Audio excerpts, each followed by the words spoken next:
Everyone, आज हम लोग बात करने वाले हैं ये इस टाइप के क्वेश्चन को सॉल्व कैसे करते हैं। ठीक है, लीनियर होमोजेनियस डिफरेंशियल इक्वेशन है। तो इस टाइप के क्वेश्चन को कैसे अटेम्प्ट करेंगे ये देखते जाइए, आपको समझ में आएगा अच्छा से। चलिए देखते हैं। तो ये देखिए, हम जानते हैं कि ये लीनियर होमोजेनियस डिफरेंशियल इक्वेशन है। ठीक है, तो इसको हम क्या करते हैं, सबसे पहले हम इसका आपको सबसे पहले ये समझना चाहिए कि इसे हम लिखते हैं d2y/dx²। ठीक है, तो इसको हम डी ऑपरेटर के टर्म में यदि कन्वर्ट करेंगे तो हम इसको ऐसे लिखते हैं। मान लीजिए कोई ऐसे लिखा d3/dx³।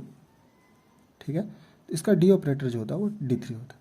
ऐसे ही dy/dx यदि लिखेंगे, ठीक, तो इसका डी ऑपरेटर जो होता है वो d होता है। तो सबसे पहले हम क्या करेंगे, इसको डी ऑपरेटर के टर्म में इस डिफरेंशियल इक्वेशन को कन्वर्ट करते हैं। ठीक है, देखिए जैसे ये हमारा d2/dx² plus 4d/dx plus 4y है। तो इसको हम सबसे पहले डी ऑपरेटर के टर्म में, देखिए ये d2/dx² है, तो डी ऑपरेटर के टर्म में इसको क्या लिख सकते हैं, d²।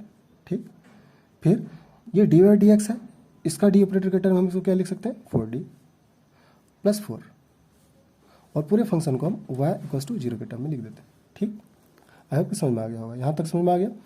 अब यहाँ देखते हैं, अब सबसे पहले क्या करते हैं, हम इसका ऑक्सिलरी इक्वेशन निकालते हैं। ऑक्सिलरी इक्वेशन को हम m के टर्म में लिखेंगे। तो ये पूरा जो हमारा ये पार्ट है, ये जो y का कोफिशिएंट के टर्म में डी ऑपरेटर का इक्वेशन है, इसको हम लिखते हैं।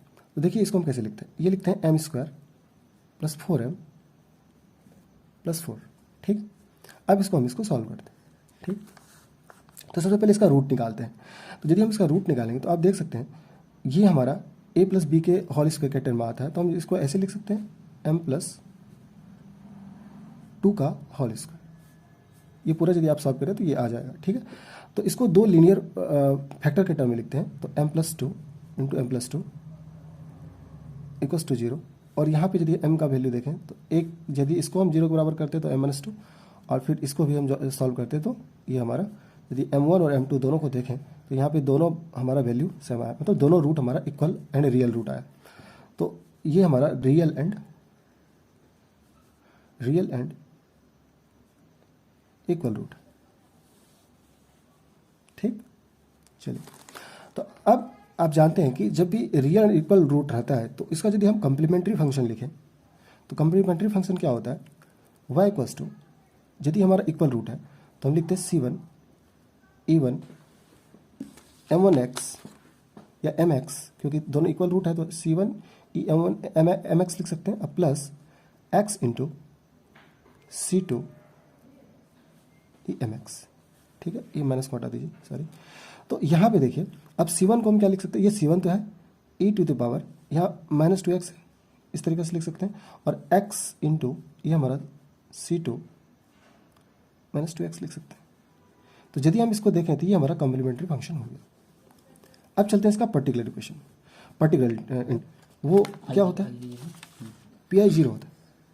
ठीक है, क्योंकि यदि होमोजीनियस है तो इसका पर्टिकुलर इंटीग्रल्स 0 होता है, ये आप जानते ही होंगे। तो हम क्या करते हैं कि यदि हम इसको देखें तो टोटल सॉल्यूशन कितना है, टोटल सॉल्यूशन क्या होता है, कॉम्प्लीमेंट्री फंक्शन और complementary function plus particular integrals. तो CF प्लस PI का जो कॉम्बिनेशन होता है वही हमारा टोटल इंटीग्रल्स होता है, टोटल सॉल्यूशन होगा। तो देखिए कॉम्प्लीमेंट्री फंक्शन हमारा क्या है, c1 e2x plus x into c2 2x, और पर्टिकुलर इंटीग्रल से यदि देखें तो ये हमारा 0 आता है। तो यदि हम पूरा बोलें तो ये हमारा क्या हुआ, पूरा सॉल्यूशन हमारा यही हो गया, जो हमारा कॉम्प्लीमेंट्री फंक्शन था वही हमारा